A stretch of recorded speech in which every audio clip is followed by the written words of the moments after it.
la parábola muy linda de Mateo.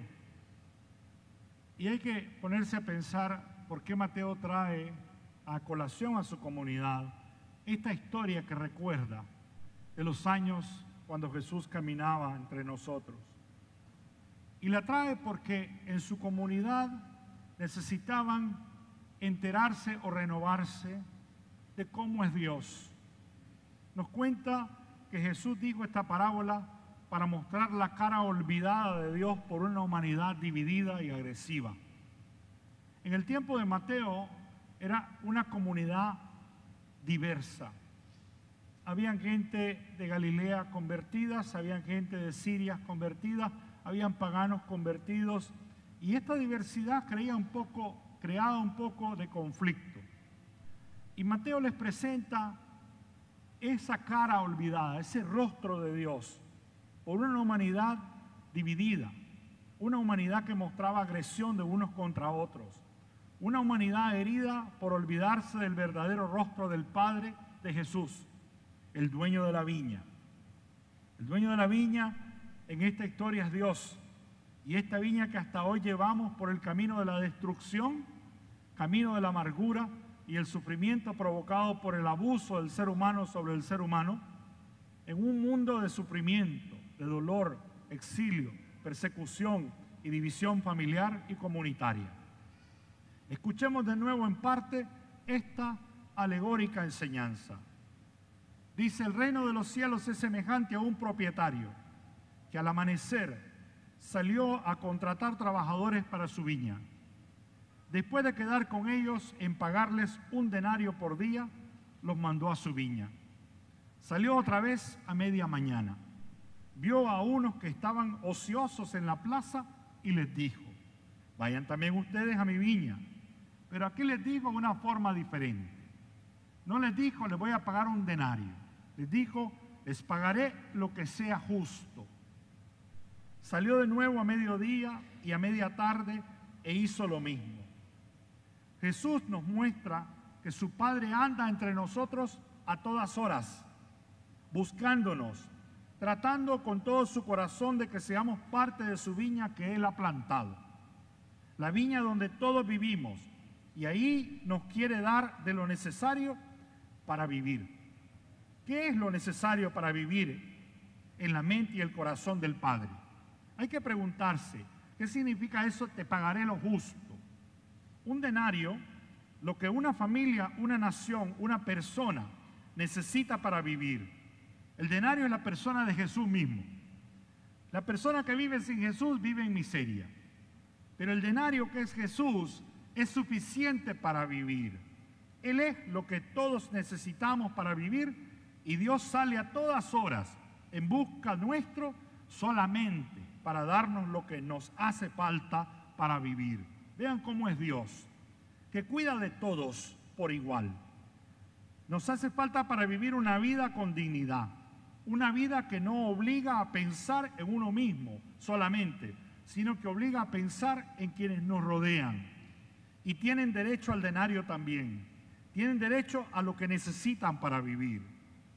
Mateo vivía en un mundo donde reinaba una actitud deshumanizante, donde algunos se hacían creer dueños de la viña que Dios plantó, algunos que se hacen dueños de lo ajeno. Y Mateo trata de recordarnos que no somos dueños de nada, que hay un dueño único de la viña en que vivimos, que es Dios, que solo somos trabajadores. En pocas palabras, y mejor dicho, somos inquilinos visitantes, invitados. Hay hoy en día hombres y mujeres que se creen dueños de la viña ajena, la que no han trabajado con el sudor de su frente, por lo que para mantener la viña que han usurpado lo hacen a cualquier costo. El precio de la imposición, el soborno, el maltrato y la amenaza. El descartar a los que no se dejan comprar con lo suyo mal habido. Se hacen dueños de las viñas y les ponen su nombre para asegurarse que todos sepan quién es el dueño y quién no trabaja bajo la dominación y el sometimiento a sus caprichos, pues lo exilian, lo expulsan, lo maltratan o lo matan, como aquel que se creyó dueño de lo que no era de él. Y le pidieron cuentas. Maltrató a los primeros que llegaron a cobrar el fruto de la viña. Golpeó y abusó a los otros y acabó matando al hijo dueño de la viña para quedarse con ella. Sigamos la parábola. Al atardecer, es muy importante esto del atardecer.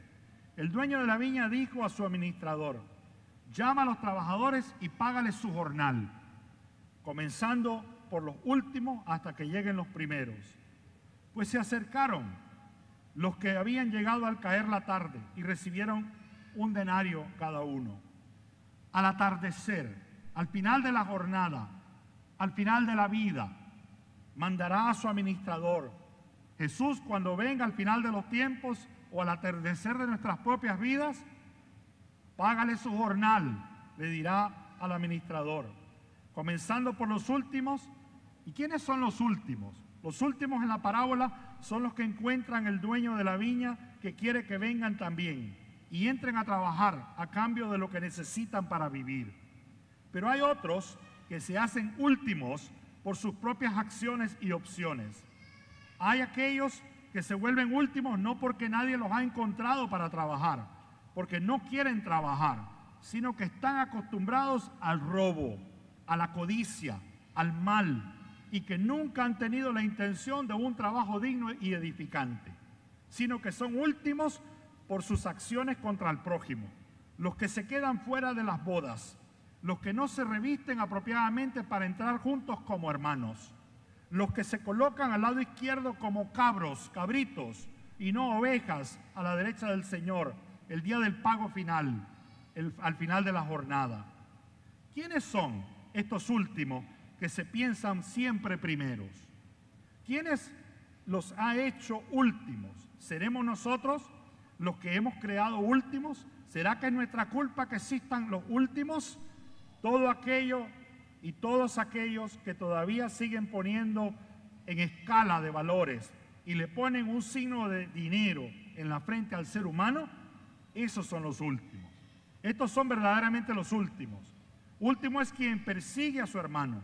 Último es quien abusa, oprime, daña, maltrata, exilia, separa y divide a la familia. Encarcela y mata al hermano que no piensa igual.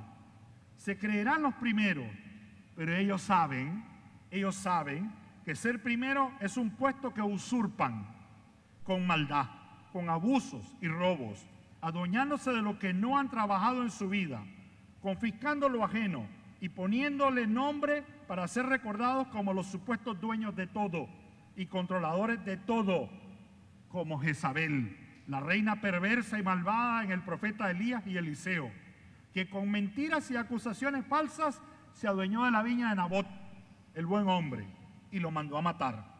Y como Sebna, el administrador ladrón en Isaías, que a base de negocios sucios e ilícitos gobernaba y confiscaba bienes ajenos, poniéndole su nombre para ser recordado. En la parábola a continuación dice: al atardecer, el dueño de la viña dijo a su administrador: llama a los trabajadores y págales su jornal, comenzando por los últimos hasta que lleguen los primeros. Hay que tener en cuenta que nos llegará el atardecer de nuestra vida a todos, que nadie es eterno y se nos pagará nuestro jornal. Los que han hecho de su jornal una vida de miseria, muerte y desesperación para los demás no sabrán conformarse con lo que reciben.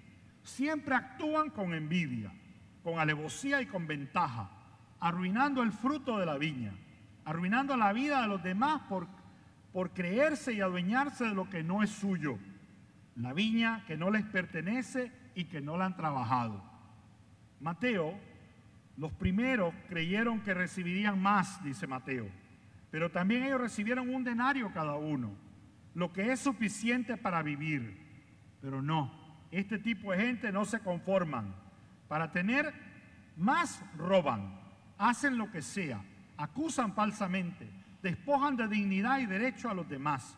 Lo que cuenta es conseguir el poder y con ese poder dominar, abusar y destruir.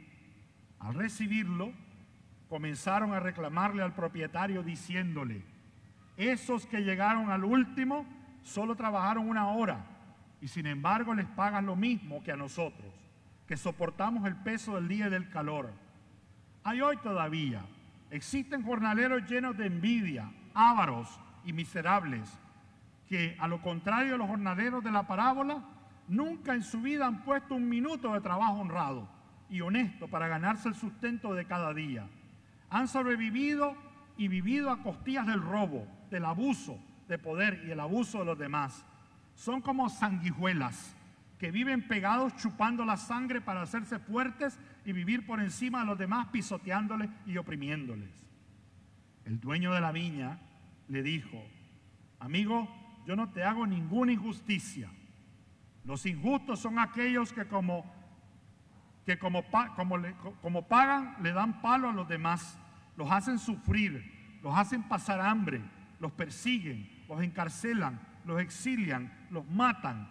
Esos son los injustos. No, Dios es el dueño de esta viña robada y destruida por ellos. El único justo es Dios. Isaías, en la primera lectura de hoy, como tema constante de su boca, sale siempre con un llamado de Dios a todos. Los que se creen los primeros, los que se han hecho últimos por sus acciones de lesa humanidad. Les habla con palabras que invitan. Esta invitación va para todos. Busquen al Señor mientras lo puedan encontrar. No saben el día ni la hora del atardecer de su vida. Invóquenlo mientras está cerca. Que el malvado abandone su camino y el criminal sus planes. Que regresen al Señor y Él tendrá piedad. A nuestro Dios, que es rico en perdón y en misericordia. ¿Por qué? Mis planes no son tus planes, dice Dios. Tus caminos no son mis caminos. Es palabra de Dios.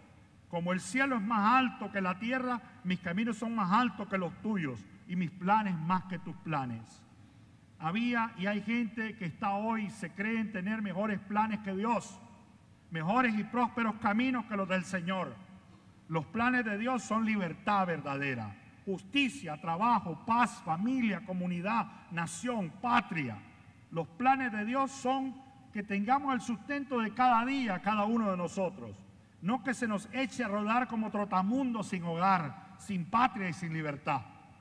Dios todavía hoy sale a cada hora. Está con nosotros en cada momento. Cuando dice la lectura de que salió por la mañana temprano, a media mañana, a mediodía, a media tarde y por la tardecita, lo que está diciendo es que Dios siempre está muy con nosotros, muy dentro de nosotros, muy cerca de nosotros, invitándonos a recibir lo que nos hace falta para vivir, el sustento para cada día. Y su denario no es una cantidad de dinero, ni es una posesión. Su denario se llama Jesucristo, su Hijo, el sustento nuestro para cada día, en quien todos somos hermanas y hermanos. Amén.